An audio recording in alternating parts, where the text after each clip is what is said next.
seulement avant, c'est le cas du Sénat qui a été en fait envoyé à la retraite immédiatement lorsque le Sénat a pris la décision, simplement parce qu'on ne voulait pas que le Sénat, usant des prérogatives qu'il tire de la loi, mette en œuvre son pouvoir de substitution et ordonne l'inscription immédiate de Ousmane Sonko. Voilà sur le premier point. Maintenant, en ce qui concerne ce qui se passe ce matin. Ce qui se passe ce matin, c'est que l'État du Sénégal, mécontent de la décision rendue par le premier juge, avait d'abord dit que le premier juge était incompétent puisque Ziguinchor ne pouvait pas connaître de l'affaire. C'était une interprétation très erronée du code électoral qui a été rappelée par les avocats et aussi dans le sens duquel l'avocat général qui est là pour défendre la société et non pas défendre l'État ou défendre Ousmane Sonko, c'est l'intérêt de la société.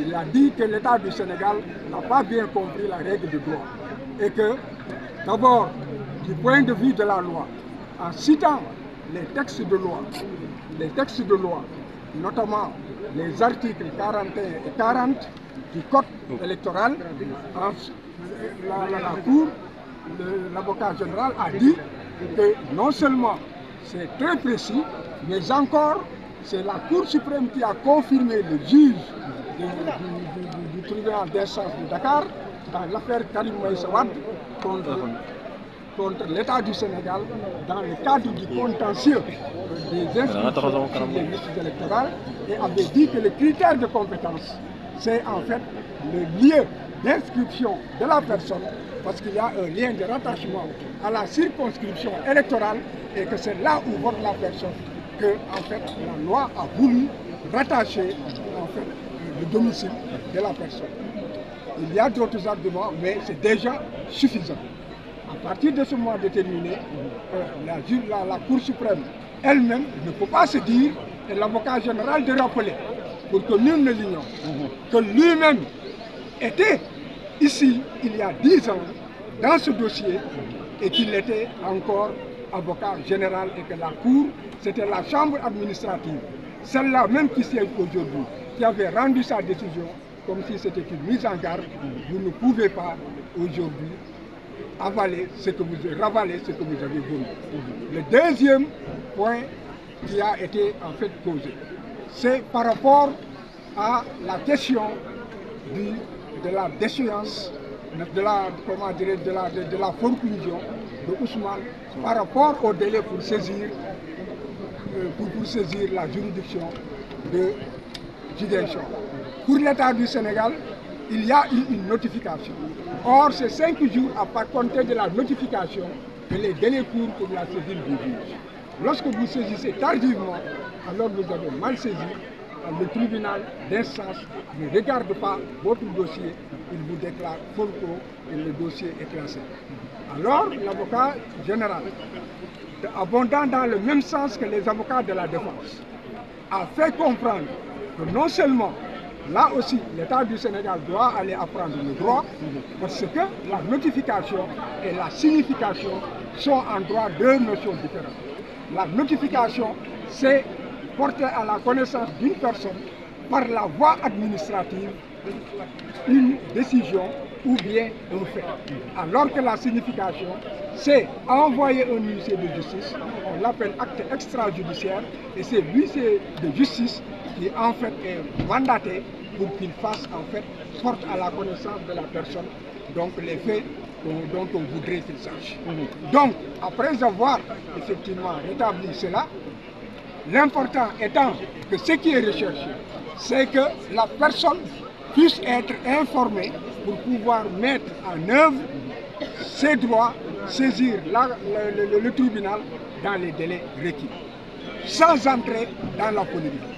Il a été relevé par l'avocat général comme par les avocats que c'est l'huissier lui-même qui dit qu'il s'est rendu, comment dirais-je, au domicile où on lui a dit que Ousmane est à la prison, il s'est rendu à l'hôpital, ou à l'hôpital on lui dit, bon, allez-y à Sébikotane, mais c'est vrai, c'est un malade, il est retenu par la prison de Sébikotane, qu'il a amené tout juste pour se soigner. Donc les actes devaient être amenés là où on peut considérer, entre guillemets, sa résidence, qui est la prison de Sébikotane, et il y a en droit pénitentiaire un mécanisme qui permet de porter cela à la connaissance de Ousmane. Donc, s'ils avaient connu leur véritable règle de droit, ils devaient se conformer à cela et Ousmane aurait reçu l'acte, n'est-ce pas, par le biais de l'administration pénitentiaire. Et là, ce sont eux-mêmes qui, le disant, font comprendre que Ousmane, l'acte n'a pas rempli son objet, c'est-à-dire être amené pour la connaissance de Ousmane afin de lui permettre d'exercer ses droits. Et finalement, l'avocat général aussi, comme les avocats ont soulevé, que cette théorie de la connaissance acquise, n'est-ce pas, c'est en fait du blabla. D'ailleurs, j'en profite pour dire que lorsque l'État soutient la théorie de la connaissance acquise, c'est-à-dire que même s'il n'a pas reçu notification, il savait en tout cas qu'il était radié des listes électorales et que c'est comme si ce n'était plus nécessaire de le faire. Ah non, nous sommes désolés.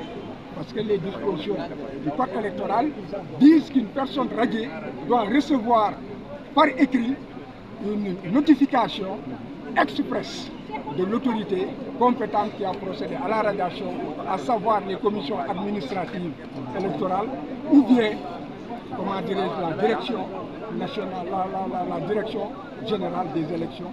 Ce sont en fait les deux organes et dans tous les cas, ces notifications se font dans tous les cas par les organes des personnes qui en réalité sont des préposés du ministère de l'Intérieur. Ce sont les préfets, les sous-préfets et autres qui sont chargés de par un affichage de porter à la connaissance du citoyen lambda et par rapport à la personne radiée, il faut nécessairement, même si cette formalité accomplie, lui remettre un document. Donc l'État reconnaît par là qu'il n'a pas accompli la formalité. Par voie de conséquence, il était malvenu à se prévaloir d'une déclaration du ministre de la Justice que l'on sait, n'est-ce pas, et qui en fait ne signifie absolument rien. Donc là, l'avocat général a demandé que ces moyens soient rejetés. Il y a aussi qu'ils ont dit que le juge a mélangé les pédales parce qu'il a dit une chose, il a dit une autre chose. C'est la contrariété de motif. Bon, en réalité, là aussi, l'État du Sénégal doit aller apprendre les techniques de cassation et les moyens de cassation. Parce que la contrariété de motif, c'est deux arguments qui sont donnés et qui sont contradictoires. Donc vous êtes on optimiste. expose un argument et on montre en quoi l'autre argument est contraire. Or là, ils n'ont pas fait, ils ont pris un seul argument, ils ont dit qu'il y a une contrariété. Donc là aussi, c'est un bon droit que l'avocat général a suivi les avocats d'Ousmane Sonko pour dire que le moyen doit être rejeté.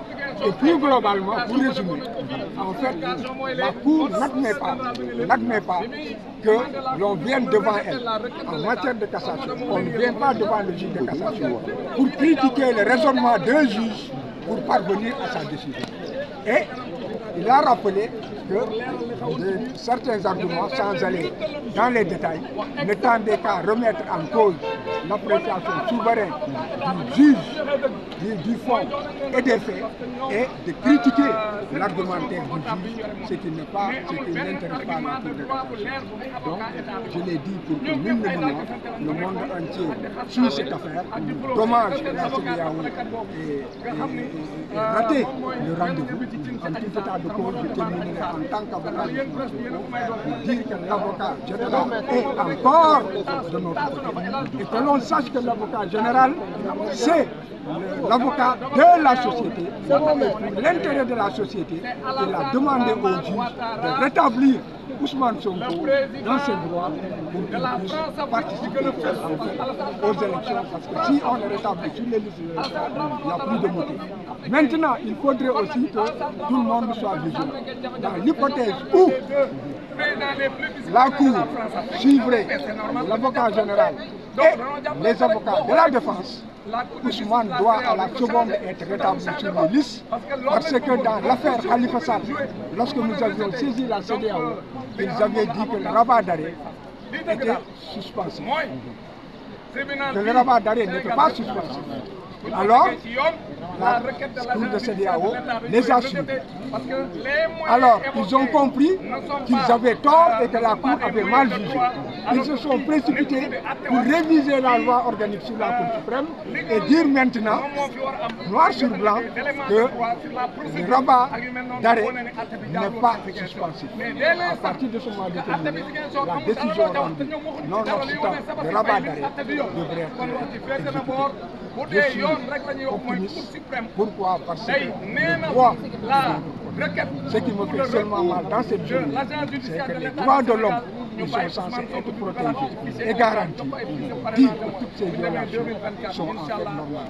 Mais les gardiens réels des violations des droits de l'homme, c'est en fait le comité des droits de l'homme. Tous les autres ne font que rendre des décisions en essayant de donner leur compréhension des textes, mais le dernier qui doit dire que voilà comment il faut comprendre le sens et la portée du texte, c'est le comité des Nations Unies.